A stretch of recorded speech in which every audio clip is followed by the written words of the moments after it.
अगर हालात ही किस्मत तय करते तो कोई भी आसमान को छूने की हिम्मत नहीं करता। ये कहानी है एक लड़की की जो रेलवे स्टेशन की भीड़, शोर और धुएं से भरे माहौल में पली बढ़ी, लेकिन उसके सपनों ने कभी पटरियों की सीमाओं को नहीं माना। एक लड़की जो कभी प्लेटफॉर्म पर भीख मांगती थी, आज उसी शहर के सबसे बड़े मंच पर खड़ी होकर अपनी कविताओं से लोगों के दिल जीत रही है। साल 2007, इलाहाबाद रेलवे स्टेशन का प्लेटफॉर्म नंबर 4। हर रोज की तरह उस दिन भी ट्रेनें आ जा रही थीं। कुलियों की आवाजें, चाय की टपरी से उठती भाप और फुटपाथ पर बैठी छोटी सी लड़की, फटे पुराने कपड़े, उलझे बाल, हाथ में कटोरा और आंखों में एक खामोश बेचैनी। नाम था उसका राधा। उम्र मुश्किल से 12 साल। माँ उसे हर सुबह उठाकर प्लेटफॉर्म पर भेज देती थी। कुछ पैसे कमा ला, नहीं तो आज खाना नहीं मिलेगा। राधा कभी कचरे से प्लास्टिक की बोतलें बीनती, कभी स्टेशन पर भीख मांगती और कभी लोगों के झूठे बर्तन धोती, लेकिन उसका मन कहीं और था। जब भी कोई अनाउंसर धीमे स्वर में कुछ बोलता, राधा ध्यान से सुनती। उसे शब्द पसंद थे, ट्रेन के नाम, शहरों के नाम, वक्त की पुकार, सब कुछ उसके मन में एक कविता बन जाता था। रात में जब स्टेशन शांत होता, वो एक किनारे बैठकर दीवार पर कोयले से शब्द लिखती, जिनके अर्थ सिर्फ वही समझती थी।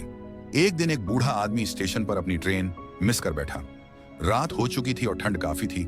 राधा उसे देख रही थी। उसने अपने पास रखी चाय का गिलास बढ़ाया। बूढ़े आदमी ने चाय ली और कहा, तुम्हारा नाम क्या है बिटिया? राधा। स्कूल जाती हो? राधा हंस दी। हमारा स्कूल प्लेटफॉर्म है, यही पढ़ाई होती है।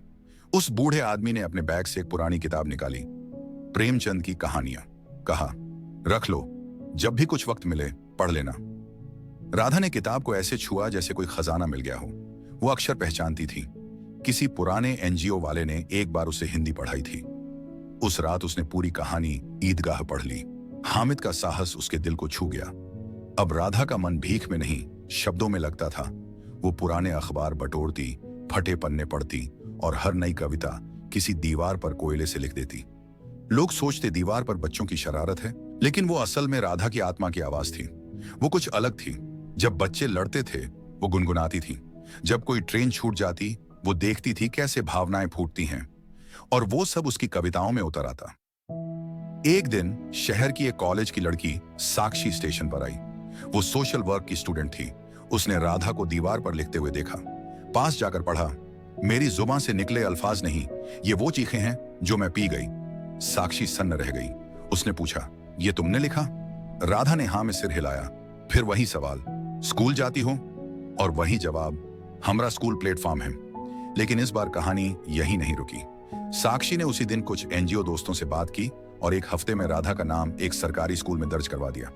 राधा को स्कूल में शुरू में बहुत दिक्कत हुई। उसे कभी यूनिफॉर्म पहनने की आदत नहीं थी। किताबें थामना भी नया अनुभव था और दूसरे बच्चों के साथ बैठना तो मानो सपना।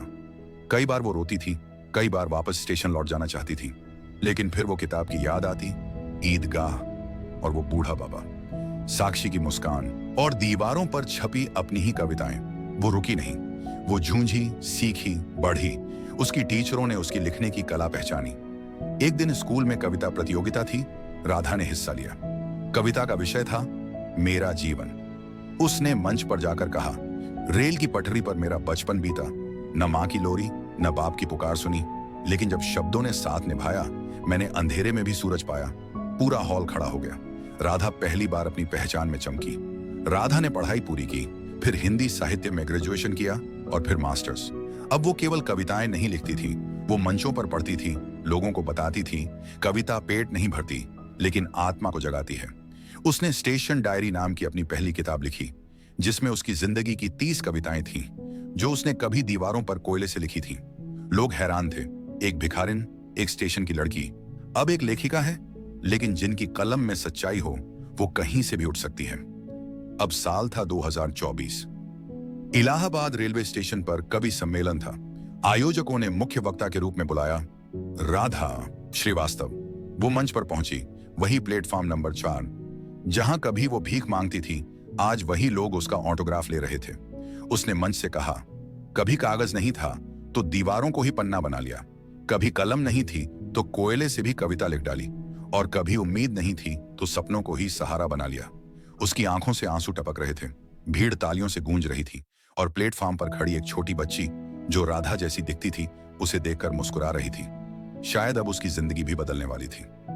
सीख, हर इंसान के भीतर एक कविता होती है, बस जरूरत है किसी साक्षी की जो उसे पढ़ ले। राधा की कहानी बताती है कि हालात कितने भी कठिन क्यों ना हों, अगर अंदर कुछ कहने की आग है तो आवाज बनकर बाहर जरूर आएगी। दोस्तों, अगर राधा जैसी एक लड़की प्लेटफॉर्म से उठकर मंच तक पहुंच सकती है तो आपके सपने भी जरूर उड़ान भर सकते हैं। आपको यह कहानी कैसी लगी? कमेंट में जरूर बताएं। ऐसी ही दिल छू लेने वाली कहानियों के लिए चैनल स्टोरीज जो दिल को भाए को सब्सक्राइब करें, बेल आइकन दबाएं ताकि कोई भी प्रेरणा आपसे छूट ना जाए।